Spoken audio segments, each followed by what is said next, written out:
Many people ask themselves, how can I know that I am truly connecting with the quantum field and not just creating imagined sensations? To answer this, it is important to first understand the basic idea. According to this model, the quantum field is always present everywhere, and we never leave it. It is not something you need to reach. It is a fundamental energy from which all matter and processes in the world are formed. It exists both around us and within us. You can imagine that we're like fish living in water, but constantly asking, where is the water? So natural and habitual is this field's presence that we simply don't notice it. The problem is that most people from childhood are trained to focus exclusively on the material, physical world. We constantly see objects, people, and events, and our consciousness is focused on them. But there is an important principle: where attention goes, energy flows. When a person experiences stress or threat, their body releases corresponding hormones. This automatically switches the nervous system to a more primitive survival mode. In this state, the person focuses on the body and external circumstances. They feel arousal in the body, sense danger, and become fully absorbed in their surroundings.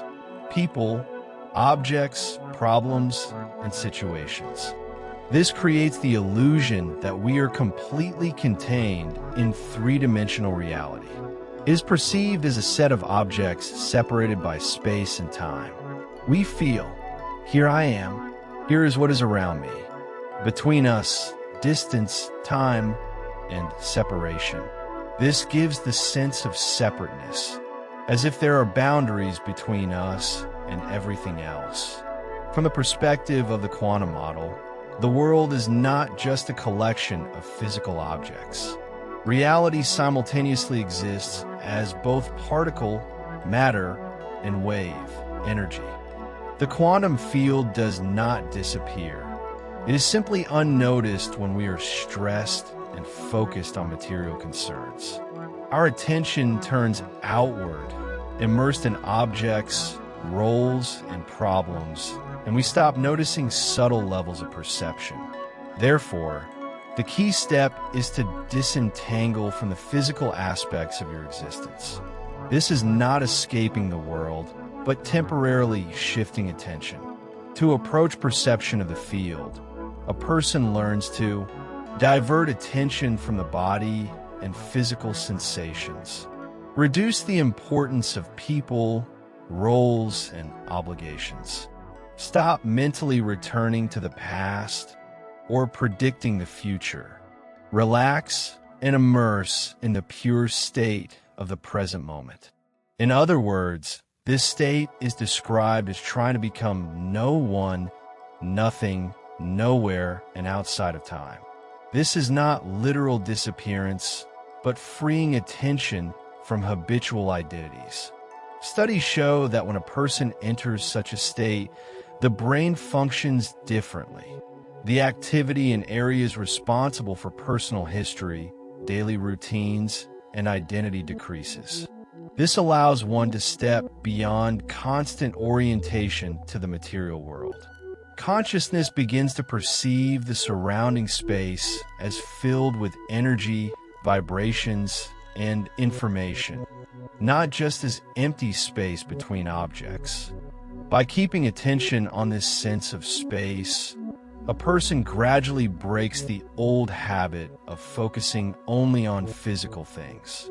They gain the ability to feel part of something larger, not limited by body or circumstances. The longer this practice develops, the easier it becomes to recognize and feel the quantum field as a natural part of reality, not as a fantasy. When a person begins to feel space rather than objects within it, their focus shifts from matter to energy.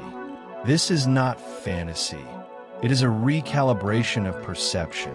Practices based on expanding attention include diverting attention from the body and physical sensations, stopping the internal dialogue about past and future, letting go of roles, images, and expectations, focusing on emptiness and the depth of the space around. When a person closes their eyes and begins to feel the space behind, to the sides, and above themselves, they temporarily step back from the usual three-dimensional picture. The room becomes unimportant, the body fades, and yesterday's events lose emotional weight. At this moment, a break occurs from habitual associations. Consciousness stops clinging to the familiar and begins to move into the unknown, where there is no form, but there is information. Dispenza calls this transitional state the eye of the needle. It is a narrow passage between two states. The state of being identified with the body, roles, and past, and the state of pure consciousness, observing energy. As long as attention clings to the body, emotions, and external objects, you remain in space-time, the familiar 3D reality. Here, changes occur slowly, through actions, effort, and movement of matter. Part 2. But when attention is freed from. Heavy check mark the body, emotions from the past. Heavy check mark the environment, people, objects, circumstances. Heavy check mark time, past and future. You pass through the eye of the needle, into the dimension that Dispenza calls time-space. In the three-dimensional world, everything is based on distance and sequence. Matter moves through space and occupies time. This is space-time. Time-space is the reverse scheme. Here, there is no fixed matter. There are no sequential events. There is no distance. Time exists as a single present moment. Space is filled with vibrations, potentials, and information. This is the fourth dimension, where reality exists as a field of possibilities. There, we do not change things physically. We change our internal electromagnetic signal, and the field responds to it. Every thought has an electrical component, and every emotion has a chemical component. As long as a person lives within the confines of the body and time, thoughts and emotions are linked. Think, feel, think again. This creates a stable emotional state and a stable frequency that the person emits into the field. Low emotions, fear, anger, resentment, guilt, produce heavy chemical signals. They cannot rise to the level where we interact with a quantum field. But when a person goes beyond the limits of the body, environment, and time, their thoughts stop being chemical. They become pure frequencies capable of influencing the field directly. This creates a state where one can create from energy rather than from matter. It is precisely the state of conscious presence in the unknown that becomes the foundation, allowing a person to change their internal electromagnetic signal, emit new frequencies, interact with the field, and attract events corresponding to this new state. In the time-space dimension, there is nothing solid, tangible, or material. This is a realm of pure energy, frequencies, vibrations, and information. There are no familiar forms that we can see, touch, or perceive with our senses. It is a realm of consciousness, thought, and space, where everything exists as signals and potentials. When we are in the quantum field, we do not perceive reality through the body. We perceive it through awareness. This is a realm of infinite possibilities, where every thought carries its own vibration. In this space, there is no separation. All elements of reality are connected in unity. Any thought arising in such a state automatically generates a specific frequency. We do not need to forcibly invent the frequency. It is already embedded in the thought itself. For example, a thought about health immediately carries the frequency of health. A thought about wholeness carries the vibration of wholeness. All that is required is to recognize the thought and feel its signal nature. When a person goes beyond the analytical mind, their brain waves change.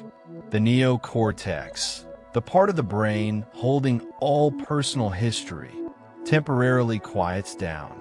We stop relying on past memory about ourselves and become more open to the subconscious. With this reduced brain activity, it transitions from beta state to alpha and sometimes theta. These rhythms create inner receptivity, the ability to receive information directly, without analysis, without resistance. This state is similar to a light hypnotic state. Consciousness steps aside, and the subconscious becomes accessible for new programming. When we sit in meditation with eyes closed, not receiving habitual signals, smells, tastes, visual images, movement, and simultaneously enter alpha or theta, we become especially sensitive to information that passes not through the senses, but through vibrations. And the quantum field is an infinite ocean of vibrations. Therefore, a thought about health, wholeness, love, or abundance in this field is not an abstraction, but a specific frequency. Our task is to learn to connect with this frequency, tune into it, and feel it as energy. When the brain enters a state of coherence, and the heart begins to radiate an elevated emotion arising from within, the body produces a powerful electromagnetic signal. This is comparable to Wi-Fi radiation. The person no longer feels separate from all that exists. They become part of a unified field. And when creation occurs from this state, from the coherence of the brain and heart, consciousness transmits a whole, pure, harmonious signal to the field. At that moment, you are beyond all habitual three-dimensional identities. You're not the body, not roles, not memory. You are awareness existing in the field of possibility. The essence of the practice is to perceive every thought as already possessing its frequency. If there is no internal gap between the thought and its vibration, materialization happens much faster. The time between intention and manifestation is shortened. For example, if you want to tune into wholeness, you can close your eyes, shift your attention to your heart, and spend a few minutes living in a state of whole presence. Gradually, as internal resistance dissolves, you become what you are tuned to. Wholeness stops being a thought. It becomes your state. This state affects everything. The energy around the body, new neural connections in the brain, the hormonal system, gene expression, choices, actions, and events. By practicing this repeatedly, we gradually become more of the new version of ourselves and less of the old. When you enter the state of being no one, nothing, nowhere, and outside of time, inner consciousness passes through the eye of the needle from space-time to time-space.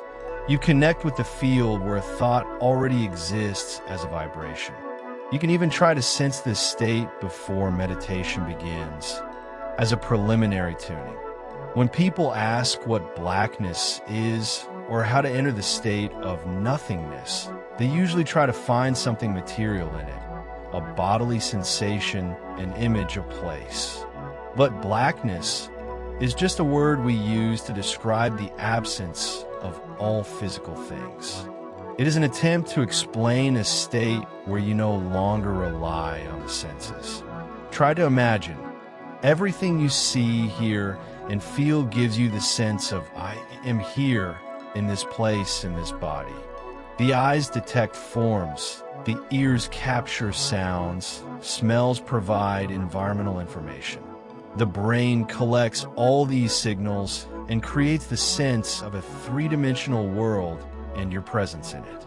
But if you remove all of this sight, sound, smell, taste, bodily sensations, the world does not disappear, but you stop relying on it.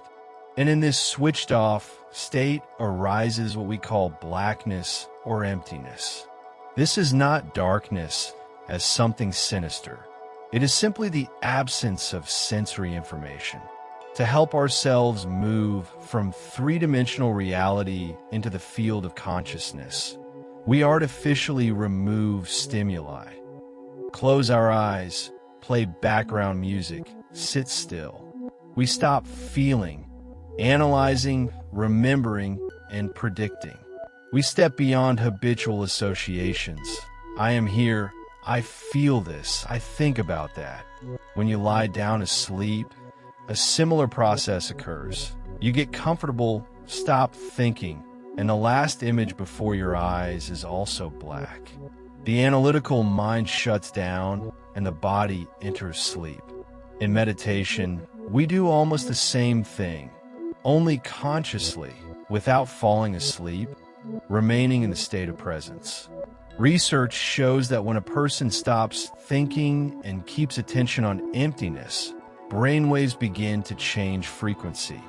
The brain becomes more integrated and coherent, as if synchronizing with itself.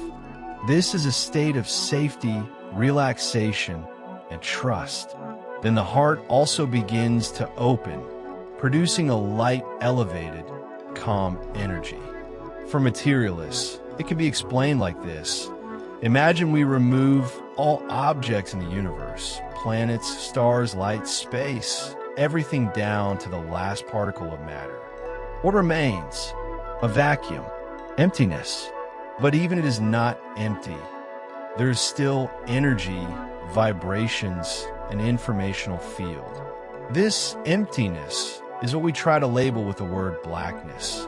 When you enter the state correctly, you stop clinging to bodily sensations and thoughts. Your task is to keep attention on the emptiness, not on the brain or heart. Yes, the heart and brain exist in 3D, but you observe them as something external from the state of consciousness. The most important thing is not to try to do anything, not to analyze whether you have coherence of heart and brain. On the contrary, the less you think about yourself, the easier it is to enter the field. Direct attention to the blackness, dissolve into it. Become more emptiness and less yourself, less your story, body, desires, memories. It is from this state that access to the field, new frequencies, and new possibilities emerges. Blackness is the realm of the unknown, the space of pure potential. When you maintain attention in this state of emptiness, an amazing process occurs in the body. The nervous system gradually reorganizes to a new, more orderly level of functioning. You're no longer focused on the body as the center of perception, but realize that the body is only a part of the blackness space. You notice the heart or brain not as objects requiring attention, but as elements occupying space in this emptiness. The body remains there, but most of your attention is already here in the field. The task is simple. Keep more attention on the blackness and less on yourself. Many ask, how can I feel gratitude, love, freedom if I've never truly felt them? They say, I can imagine these emotions as ideas, but I cannot live them through my body. In advanced seminars, we teach the body to feel the future, to sense elevated emotions in advance. We use videos to help people open their hearts and experience, for the first time, states of love, joy, grace, and freedom. These emotions are different shades of a single spectrum. But many say, I still don't feel anything. Then I ask, what do you feel every day? If you live in guilt, resentment, disappointment, pain, or anxiety. These are exactly the emotions you have trained your body to experience. And the more often you experience them, the easier it is for the body to reproduce them again. So the first step is not to force yourself to feel love, but to stop unconsciously reproducing your habitual negative emotions. Start observing yourself in daily life. What thoughts you think, what emotions you trigger, how your body reacts, what actions you repeat automatically.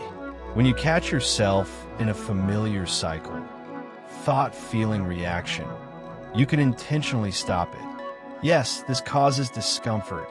The body is accustomed to its chemical cocktails and resists giving up habitual emotions. For most people, the discomfort of change is scarier than their own suffering, and they return to old patterns. But if you remember that, thoughts, emotions, and behavior form your personality, and your personality creates your personal reality, then it becomes clear to change reality, you must start by changing these automatic patterns. The simplest way is to open the heart through action. Many people struggle to feel love or gratitude from within, so I suggest a practice. Start giving. Find someone you can help. Share what you have. Perform a real act of kindness. The act of giving triggers a chemical process in the body. Oxytocin is released, the love hormone, which triggers nitric oxide production. Heart vessels expand, allowing more energy and blood flow. The heart naturally opens, and you feel the desire to give even more. What initially feels mechanical becomes natural after several repetitions, like breathing.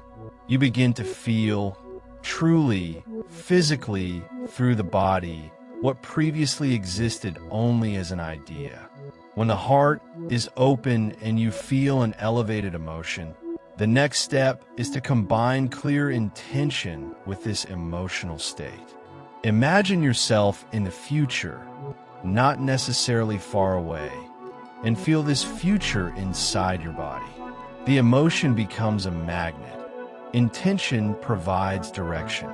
Together, they create your new reality. Imagine your future as a moment at the end of the day when you're satisfied with your efforts, feel more love for yourself and life, and see your future in this reality. If you combine this clear intention with elevated emotion, you literally tune your body to this future instead of remaining attached to past emotions. Yes, this comes with practice. It requires repetition and consistent attention. In life, situations often knock us off balance. In such moments, there are two paths. Return to old emotions, disappointment, anger, fear, and trigger habitual automatic reactions. People justify themselves and others. It's their fault. Circumstances happen this way, and continue acting unconsciously. Stop justifying and return to the heart, to the state of presence. Slow your breath. Focus on the heart center. Exit survival mode. Tell your body, you are safe. Everything is okay. Then you gradually replace old emotions with elevated ones, experiencing them repeatedly. Yes, initially this is difficult. The body and brain resist because habitual emotions are reinforced by chemical reactions. But with consistent practice, new emotions become your new habit. You reconnect with the energy of the future and gradually align with your desired timeline. Gratitude is one of the key emotions. It arises when you notice what is happening to you and allow yourself to feel the value of it. It could be something simple, hot water in the shower, a pleasant moment in life. The important thing is to consciously notice, nurture, reinforce, and return to this feeling repeatedly. In this way, The habit of limited emotions is replaced by elevated energy. Meditation teaches us to know what it means to be grateful, loving, and open to life. But how do we maintain this energy in daily life when attention is constantly distracted? The answer is practice. The goal of meditation is to change internal energy. By the end of meditation, the brain and heart should be coherent. The body return to autonomic regulation, stress and reactivity reduced, and perception of reality altered. When you combine clear intention with elevated emotion, the brain and heart synchronize and generate a powerful signal. The more frequently you experience the emotions of the future before it actually happens, the better the brain remembers this picture and the faster it integrates into your consciousness and body. At the end of meditation, when you return your attention to your body, real physical changes occur. Neural networks reorganize, brain chemistry shifts, hormones, the immune system, and even gene expression adjust to the signal of the future. Essentially, you signal to your body, my future is already happening, and it begins to adapt. Thus, meditation not only changes your thoughts and feelings, but also physically prepares your brain and body to respond differently. Not as before, not as the environment is accustomed to provoking you. You learn to anticipate life conditions, remain in your state, and create new possibilities instead of reacting automatically. Every person, object, or place in your life has already left an imprint on your brain. Your brain reflects your habitual environment. Emotions are the end result of previous experiences, tied to everything familiar. If you do not create a clear vision of the future and change your brain and body before the environment signals, you simply repeat the habitual cycle. Wake up, see the same people, visit the same places, interact with familiar things in the same old ways. In this case, your personality no longer governs your reality. Instead, the environment and habitual emotions control your thoughts and behaviors. What you think and feel reinforces your brain as a quantum observer. You recreate the same reality as before. But one small conscious change can shift everything. Start your day with an intention. I'm ready for today. I will not act as before, make old choices, or respond with habitual emotions. This is the first step toward aligning behavior with your intentions. Repeating this the next day makes the process more natural, less mechanical, and over time, you begin to behave differently and respond differently to familiar situations. Many ask, how do I integrate meditation into everyday life when the mind is constantly chattering? I face the same challenge. The analytical mind is always active, and the more I try to evoke elevated emotions, the more the body resists. People often feel frustrated, angry, or guilty for not being able to meditate. Here's a practical approach. The first step is opening your focus and sensing space. When you focus on space and the present moment, you have no opportunity to think and analyze. You experience and feel. This slows the neocortex and calms the analytical mind. Initially, you may maintain attention for only a few seconds before thoughts like, am I doing this right? How long should this last? Arise. The analytical mind reactivates. It is important not to be angry at yourself. Noticing that you are analyzing again is already a victory. You've learned to catch yourself in habitual reactions and return your attention to space and present moment sensations. Do not set rigid judgments like good/bad or right/wrong. These create frustration and guilt. The goal is not normal meditation, but a supernatural state of presence. When you notice irritation, disappointment, or anxiety during practice, you have several options. Give in to the emotions and slip into old habitual reactions. Actively bring attention back to the present, observe the body and breath, and signal to yourself, I am here, everything is safe. Continue the practice without self-judgment or criticism. Yes, initially this is difficult. The body is not accustomed to a new state. But with persistence, you train it to remain in the present. The more you practice, the easier it becomes to maintain attention, and the longer you can sit in meditation. At early stages, everyone experiences distractions, thoughts pulling you away, emotions leading to old reactions. But there is no bad meditation. Every conscious return to the present moment is a step toward creating a new pattern in the brain, strengthening control over attention and emotions. Meditation practice is like learning a new skill, snowboarding, a language, or any discipline. At first, you fall, get distracted, but gradually body and mind learn to maintain focus and embody the new state. When you meditate, it's only you and your ability to overcome the body and mind's habitual reactions. Each time a desire arises to be distracted, to check your phone, drink coffee, lie down, or do something habitual, it is crucial to notice it consciously and gently return attention to the present moment. This act of will overrides automatic habits and gradually teaches the body to stay in the now. When your attention remains in the present, energy follows it, and you fully experience the moment. In this state, creative energy emerges. I have seen this thousands of times at retreats worldwide.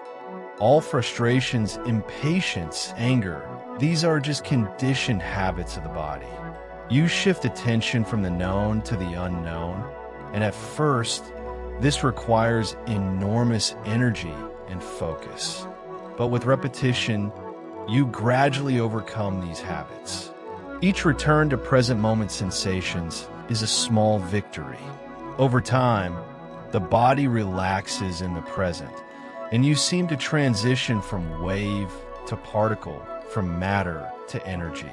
Energy and information previously trapped in the body as emotions, anger, pain, fear, are released, transforming into joy, freedom, courage.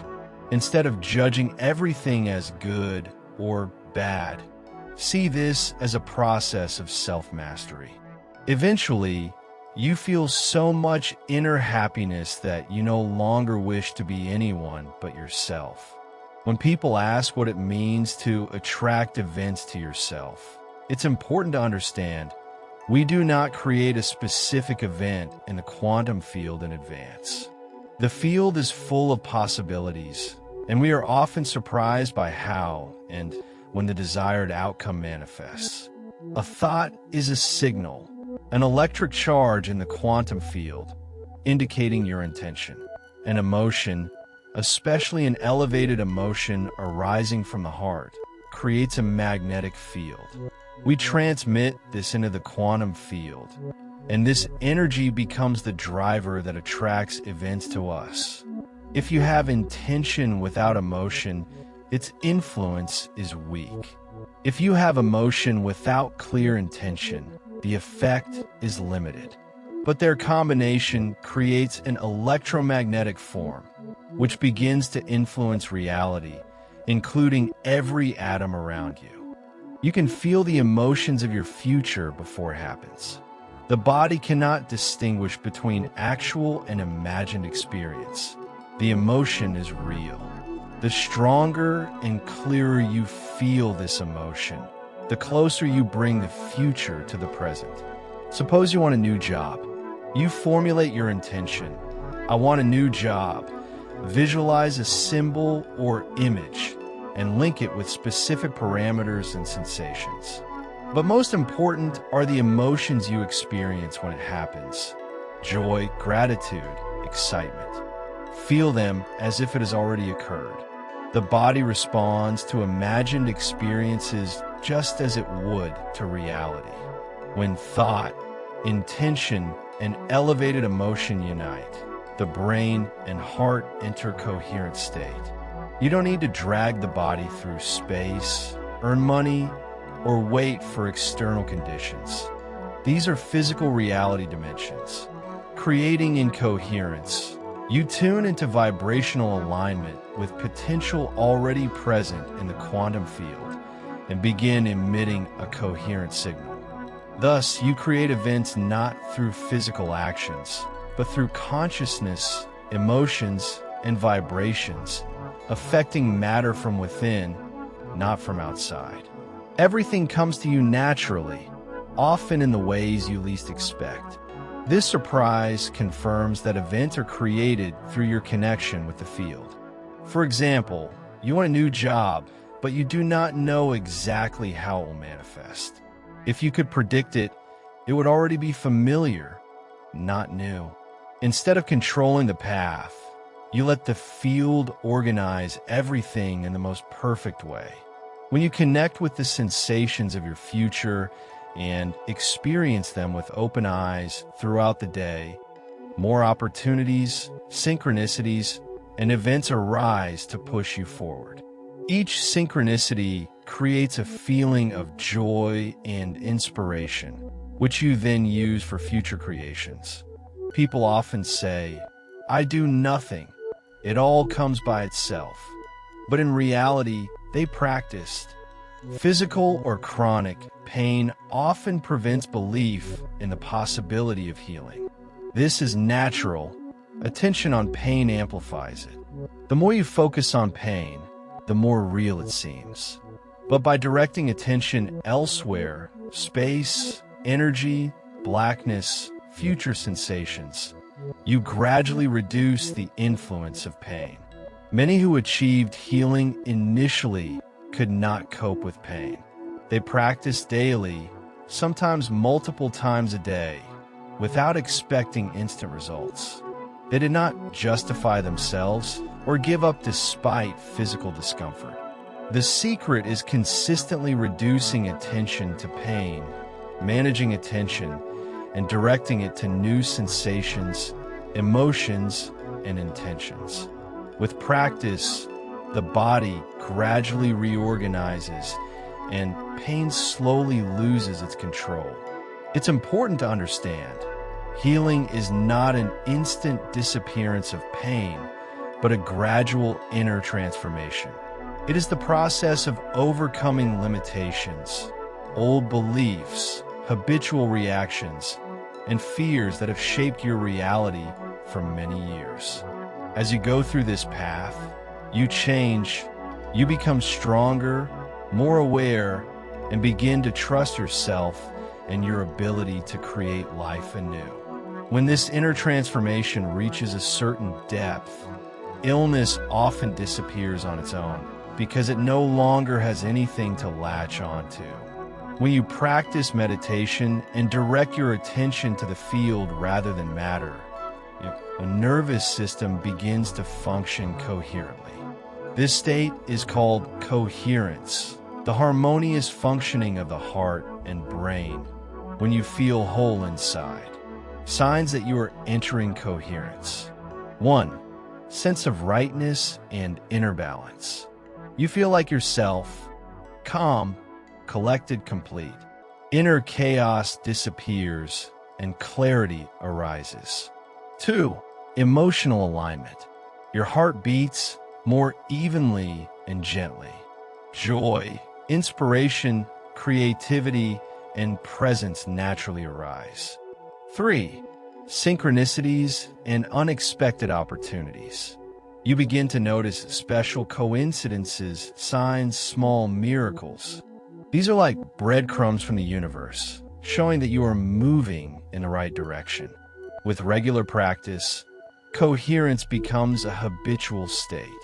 your brain enters the alpha rhythm, a state of creativity and expanded perception. Your heart becomes a powerful energy generator. Together, they create a state where your thoughts and emotions are aligned toward a single goal, the future you desire.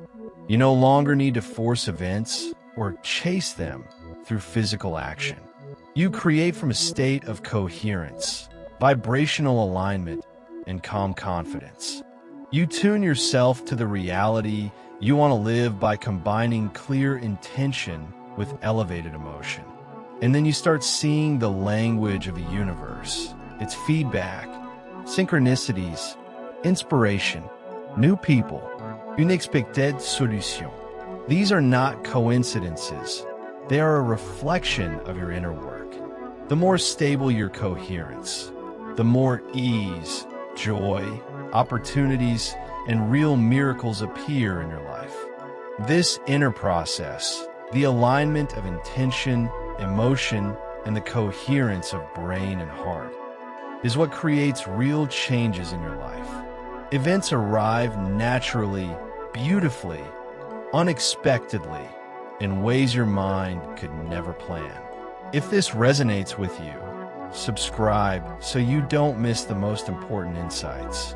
Every day, I share knowledge that changes thinking, helps you become more conscious, and live in alignment with yourself. Hit the like button, not just as a gesture of support, but as a way to tell yourself, I choose my growth. I choose my future. Join our space of awareness. Subscribing is your step toward inspiration, growth, and new possibilities. Let's walk this path together.